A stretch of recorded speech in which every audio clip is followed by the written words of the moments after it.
अहम, यानी ये जल जो है हमारे जितनी भी थकान है, शरीर की, मन की थकान को दूर कर देता है। हम यहाँ पर जल के करीब 150 प्रयोग कराते हैं, 150 प्रकार के, अलग अलग प्रकार के। और आप देखते हैं वैसे भी सामान्य आप थके हुए हो, स्नान कर लेते हो तो सारे शरीर में जो है ना ब्लड का सर्कुलेशन इतनी अच्छी तरह से हो जाता है, सारी थकान मिट जाती है।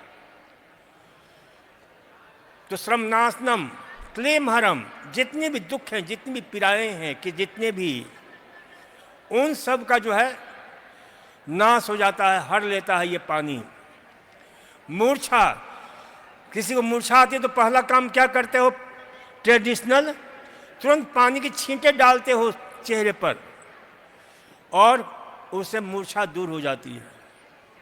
पिपासा हम, जो हमारे प्यास को मिटाता है। इतना ही नहीं, यह हमारे तंद्रा, आलस्य को दूर करता है।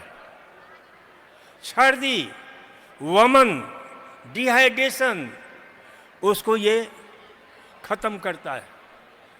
विबंध है, कब्जी को दूर करता है। बहुत लोग जो है ना कब्जी से पीड़ित रहते हैं। क्यों पीड़ित रहते हैं? तो जल का कम से कम सेवन। जितने कब्जी वाले रोगी हैं वो लोग कम से कम जल का प्रयोग करते हैं। जिनके पेशाब में जलन होती है, समझ जाओ कि उन कम से कम जल का सेवन करते हैं।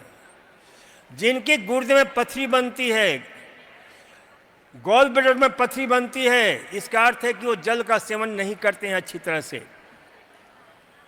तो ये जो है ना, जितनी भी शरीर में रुकावट होता है, पसीने में भयंकर बदबू लेकर घूमते रहते हैं लोग, और ऊपर से डिओडोरेंट छिड़क छिड़क करके और एक तीसरे प्रकार के बदबू पैदा करते हैं। मेरे ऑफिस में आते हैं तो मैं कैसे कहूं कि आप इतने बदबूदार हो, लेकिन फिर भी जो है बहुत सहना पड़ता है। ऊपर से छिड़क करके आ गए, शरीर की पसीने की बदबू, उनकी कचरा, और वो बदबू एक अलग प्रकार की बदबू पैदा करती है। तो ये जितने भी, इन सब को नाश करने की क्षमता काहे में है? पानी में है। पानी पी करके, क्योंकि पानी पीते हो तो हमारा शरीर का जितने भी स्रोत हैं अच्छी तरह सफाई होती रहती है। चाहे मल का हो, चाहे पेशाब का हो, चाहे पसीने का हो, चाहे सांसों की बदबू आती रहती है। बैठ जाते हैं लोग, बोलते हैं, मुंह से ऐसा बदबू आता है जिसका कोई हिसाब नहीं। इन सब का कारण, एक बहुत बड़ा कारण होता है कि आप जल का प्रयोग नहीं करते हो। विबंध है, यानी कब्ज है, और ये कब्ज हर जगह हो सकता है। त्वचा में कब्ज हो सकता है, फेफड़े में कब्ज हो सकता है, पेट का कब्ज हो सकता है। कब्ज यानी रुकावट, कब्ज यानी ऑब्स्टिपेशन। कॉन्स्टिपेशन जब बढ़ जाता है तो उसको हम बोलते हैं ऑब्स्टिपेशन। तो ये ध्यान रखा करो, ये क्यों? पानी कम पीने से होता है। तो यहाँ हमारा आयुर्वेद का महान वैज्ञानिक कहता है कि भाई तंद्रा, छर्दी, वमन, विबंध, शरीर की किसी प्रकार की रुकावट हो, उन सब रुकावटों को, और निद्राहरम, नींद, जो व्यर्थ के सोए रहते हैं, दिन भर मूर्छा में पड़े रहते हैं, उन सब का नाश करता है। कौन? ये जल। इतना ही नहीं, हृदय बलकरम, हृदय को ताकत देने वाला।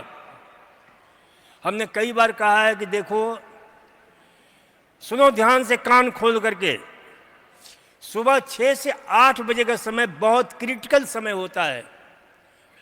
प्रायः विश्व में हार्ट अटैक इसी समय होता है, ब्रेन स्ट्रोक इसी समय होता है। क्यों होता है? तो वैज्ञानिकों ने खोज किया, रिसर्च किया है। एक महान वैज्ञानिक जैकुलिन चान, यूनिवर्सिटी ऑफ आपके कैलिफोर्निया का, जो है उसने खोज किया कि भाई यदि हम सुबह जब हम पानी नहीं पीते, खाली पेट हम पानी नहीं पिएंगे, खाली पेट हम चाय पिएंगे, या उसने दुनिया भर के जितने भी पेय होता है, शरबत है, चाय है, आपके कॉफ़ी है, नाना दूध है, दही है, छाछ है, ये सब पिला पिला करके देखा और अंत में वो इस निष्कर्ष पहुंचा कि पानी का कोई विकल्प नहीं है।